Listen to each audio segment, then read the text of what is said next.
আসসালামু আলাইকুম এভরিওয়ান। বহুদিন হলো ভিডিও ছাড়ি না, খুব একটা পেরেশানির ভিতর আছিলাম।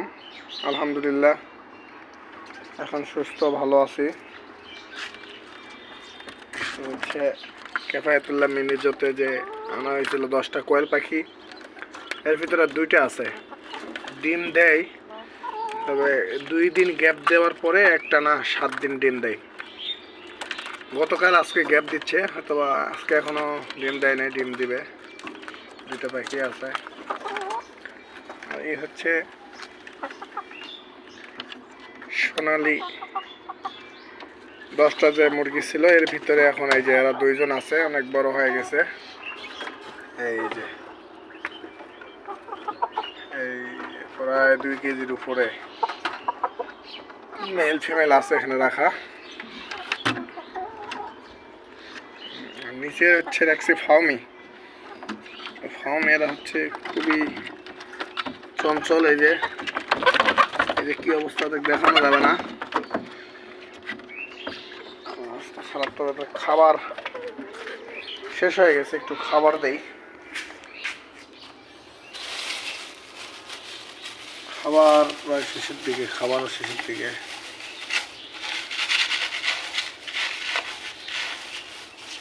কালকে খাবার আনতে হবে।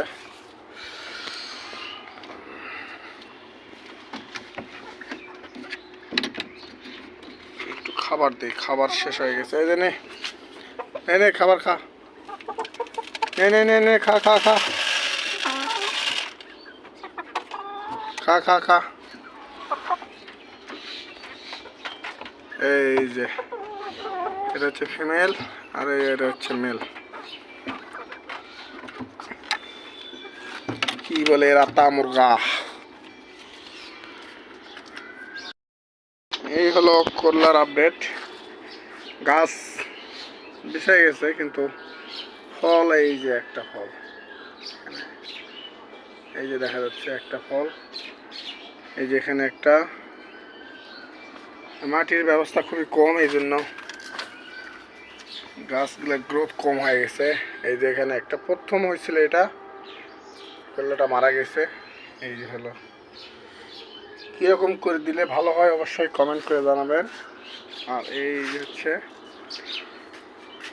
লাউ, ছাঁচি লাউ বলে না লুকুস কি, এই অনেক কয়টা ধরছিল, নিচে দেখলাম মারা গেছে। এটা পচে পড়ে যাচ্ছে, পোকায় ছিদ্র করার কারণে। সেফটি নাই, এটা হচ্ছে সবচেয়ে বড়। ওই যে আরও হইতেছে ওই পাশে। আর এই পাশে আছে হচ্ছে ক্যাপসিকাম। এই যে ক্যাপসিকাম হয়েছে সুন্দর। এটা হচ্ছে মারা গেছে, ছোট ছোট গিলেন। এখানে হয়েছিল মানে খাওয়ার উপযুক্ত হয়েছিল, এই জন্য উঠাই নিয়ে গেছে। মরিচ মাশাআল্লাহ খুব সুন্দর ধরছে, একবার উঠায় খাওয়া হয়েছে মরিচগুলো অনেক বড় বড়। এই যে অনেক বড় বড় মরিচ। প্রত্যেকটা গাছেই খুবই সুন্দর প্রোগ্রেস মরিচের। শীতের গোলাপ,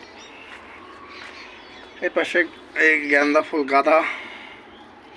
গাঁদাগুলো এখন আছে, আরও ধরতেছে। এই যে আর টমেটো গিলেন এখনো হারভেস্ট হয়নি একদিনও, তবে টমেটো উঠালে ইনশাল্লাহ দেখাবো কীরকম সাইজের হয়। এই গাছটা তো মোটামুটি ভালোই ধরছে। আর এই হচ্ছে গোলাপ, এটার কি অবস্থা এইরকম কেন জানি না। এখানে একটা হয়েছিল মারা গেছে, এখানে একটা হয়েছিল, এটাও শেষ। এইটার মাথায় আর একটা হচ্ছে। এই যে গোলাপের গাছ। সে পেঁপে, এই যে পেঁপে ফুল আসে না, এখন আসলে অবশ্যই দেখাবো। আর এখানে ছিল গাপ্পি মাছ, পানির ভিতর দেখা যাচ্ছে কিনা, ওই যে একটা দেখা যাচ্ছে, ভিতরে আরও আছে মাছ। এই যে মলি ফিশ। এই হচ্ছে আজকের আপডেট। আলহামদুলিল্লাহ, ভালো থাকবেন, দোয়া করবেন, চ্যানেলটা সবাই সাবস্ক্রাইব করে পাশে থাকবেন। ধন্যবাদ।